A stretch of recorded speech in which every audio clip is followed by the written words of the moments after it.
If you're a real football fan, it's not an option, right? If you followed a club all your life, the option of just stopping following it just doesn't happen. They've got an audience that's never going to give up on the product.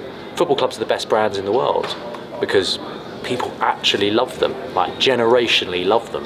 They can almost do anything negative, people still love them.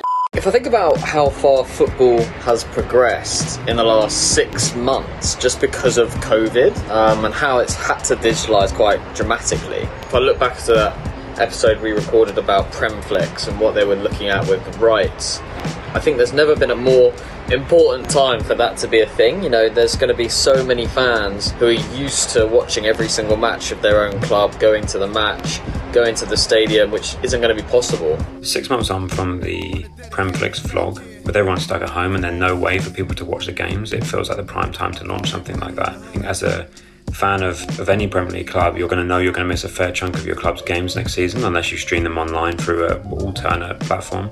But your Sky, BT, Prime, you subscribe to all three of them, you will not get the ability to watch every single game your club plays. Feels to me like there's been a real opportunity missed. The broadcast is essentially just going to a new season as if it's the last season. Seems like the same TV deals have been done. We've just had a period of the last 60, 90 days where, you know, all of the sort of traditional rules around football broadcasts have been thrown out the window. Every game's been on TV in the UK. It's incredibly important that they introduce a way that season ticket holders at least can watch every single match of their own club. And with Sky and BT and the rights only being able to air about 180 matches, you know, it's just not good enough, especially with the ability that the Premier League has, the money that the Premier League has. When you're paying so much for Sky and you're paying so much for BT to have them both in your TV packages, actually it's a really poor deal if you follow one club and only care for that one club's games. It's not quite like the NFL, for example, where you get, say, the red zone, when you have, say, a Super Sunday in the Premier League, where actually having a red zone feature where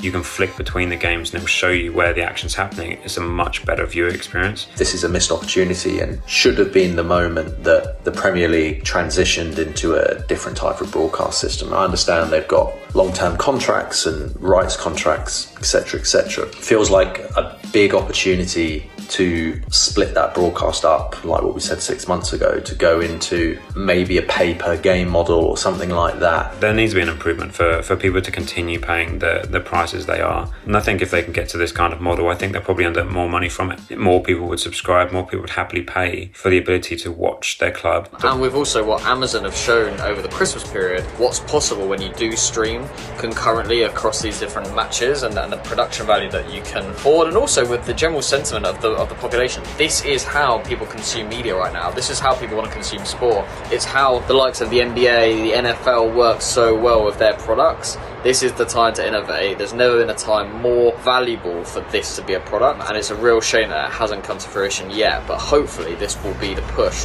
that it needs.